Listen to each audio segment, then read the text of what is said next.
پاپ سمیر چیە یاخود پاپ تێست چیە؟ پاپ سمیر بریتە لە کۆکردنەوەی خانەکانی منی منداڵدان. ئێمە ئەو خانەی منی منداڵدان کۆ ئەەکەینەوە و ئاینێرینە پشکنین لەژێر تاقیگە لەژێر مایکرۆسکۆپ بزانین هیچ گۆڕانکاریەک لە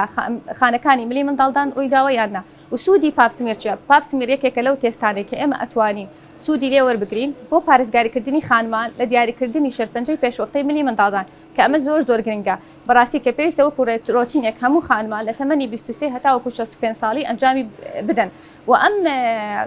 تێستا پێویستە بکرێت لە تەمەنی 23 بۆ 50 ساڵی پێویستە هەموو 3 ساڵ جارێک بکرێت و لە پاش 50 ساڵی 5 ساڵ جارێکەکرێت هەتا 65 ساڵی. گرنگی ئەم تێستە لە چدایە و کێ ئەوانەی کە پێویستە ئەم تێستان بۆ ئەنجام بدرێت زیاتر لەبەر ئەوەی لەوانەیە مەترسی توشبوونیان بە شێرپەنجەی ملی منداڵدان زیاتر بێت لە کەسانی ئاسایی. گرنگی ئەم تێستە لەوەدایە کە ئێمە ئەتوانین هەر گۆڕانکاریەک هەبێت لە ملی منداڵدان هەندێک جار لەوانەیە گۆڕانکاریەکی زۆر کەم بێت بەس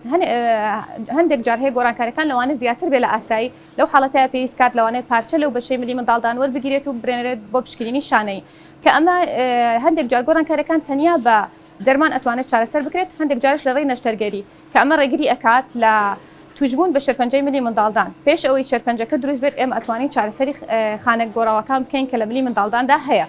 کێن ئەوانەیە کە زیاتر مەترسی توشبوونیان بە شەرپەنجەی ملی منداڵدان هەیە ئەمەش ئەو خانمانن کە لە تەمەنی مناڵی هاوسەرگیریان کردووە یاخود ئەوانەیە کە پەیوەندی ناشەرعیان هەیە یاخود ئەو خانمانەیە کە بەرگری لەشیان کەمە بۆ نمونە نەخۆشی ئایدزیان هەیە یاخود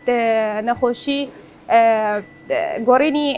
ئەندامەکانی جستیان بۆ کراوە بەهۆی ئەو بەرگری جستیان کەم بووە لەوانە جگەریان گۆڕاوە یاخود گورچیلەکانیان گۆڕاوە کە بەرگری جستیان کەمە و ئەگەری توشبوونیان لە کەسانی ئاسایی زیاترە بە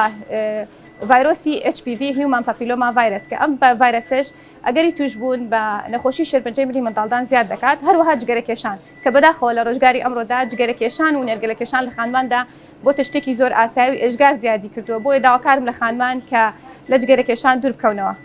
شانی باسا پشکنینی پاپ سمیر ماوەی 10 بۆ 15 خولەک ئەخایەنێت و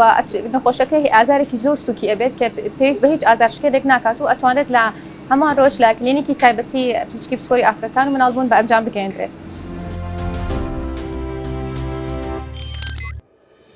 میهرەبانی دڵسۆزی و لێزانی